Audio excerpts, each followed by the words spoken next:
皆さんこんにちは。日本語教師のココです。今回は9月の祝日、休みの日について説明します。シルバーウィークと呼ばれることもあります。今回は漢字をたくさん使って説明するので、難しかったら字幕をつけて聞いてください。シルバーウィークとは9月の祝日の敬老の日と秋分の日が重なってできる連休です。祝日はお祝いの日と書きます。国が決めた国民のお祝いの日で休日です。連休は連続する休みと書きます。休みが続くことです。3日続けて休みだったら3連休、4日だったら4連休と言います。シルバーウィークは祝日と土日、土曜日日曜日が重なる連休のことです。次は祝日の内容についてです。まず敬老の日。敬老の敬は尊敬するの敬の漢字で、敬うとも読み、リスペクトするという意味です。敬老の老は老人の老の漢字です。敬老の日は高齢者、お年寄りを敬う日です。毎年9月の第3月曜日、3週目の月曜日です。社会に貢献してきた、頑張ってきたお年寄りを敬い、長寿を祝う日です。長寿とは長い寿命と書きます。長生きする、長く生きることです。では、敬老の日に何をするかというと、一般的には年を取った両親、または祖父母、おじいさんおばあさんをご飯に連れて行ったり、プレゼントをあげたりします。次はもう一つの祝日、秋分の日です。秋は秋の漢字です。4つの季節、春、夏、秋、冬は春夏秋冬とも読みます。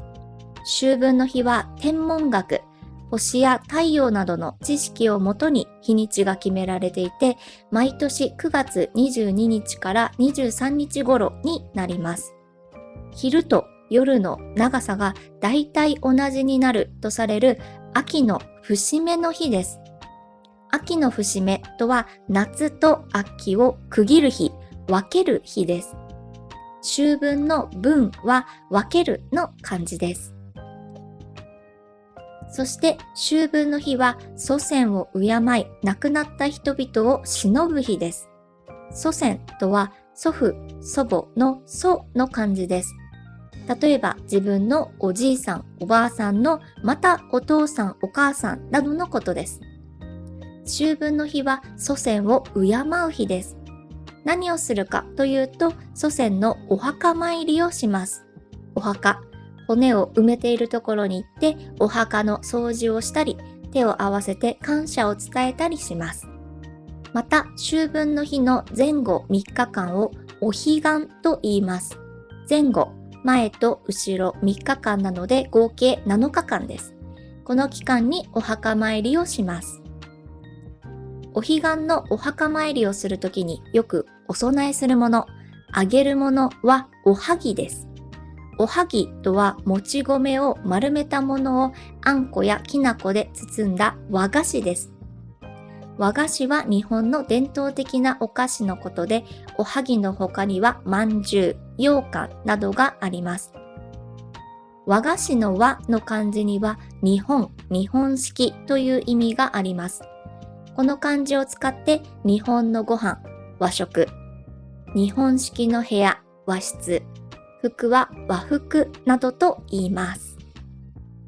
お彼岸の時期になるとスーパーなどでおはぎが売られるようになります。甘くて美味しいです。お墓にお供えせず自分で食べてももちろん大丈夫です。2025年は9月15日月曜日が敬老の日、23日火曜日が秋分の日でした。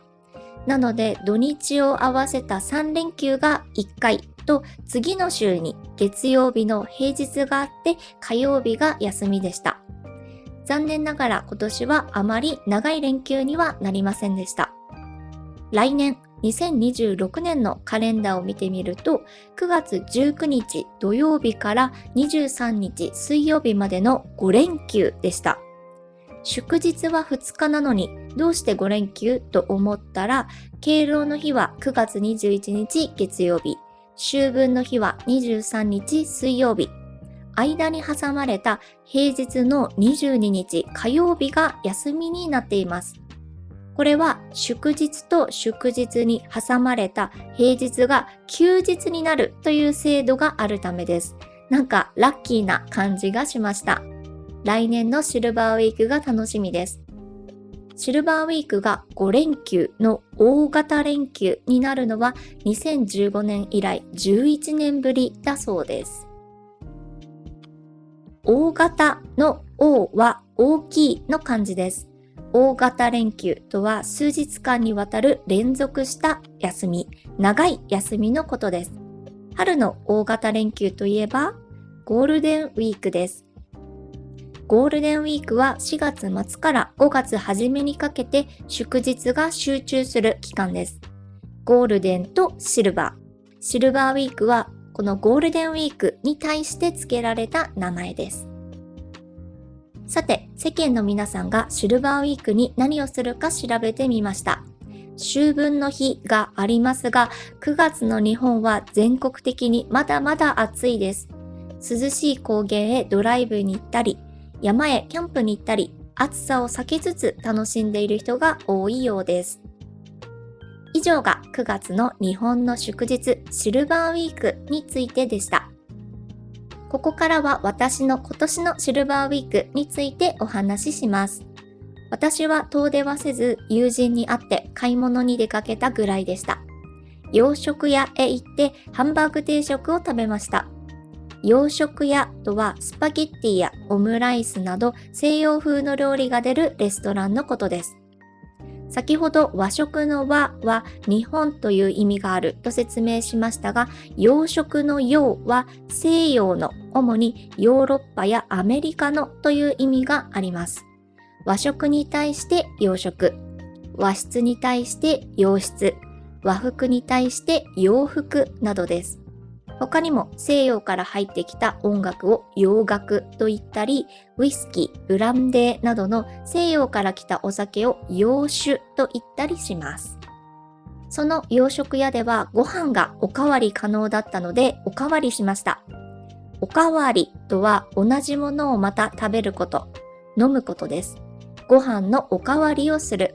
この喫茶店はコーヒーがおかわり無料ですなどと言います。少し涼しくなって食欲が出てきたのでご飯をおかわりしました。そしてカフェで梨のタルトを食べました。梨は秋に美味しいフルーツです。まだまだ暑いですが、梨を食べて少し秋を感じました。そして別の日、100円ショップに行きました。100円ショップといえばダイソー、セリア、キャンドゥで大体のものが100円で売っています。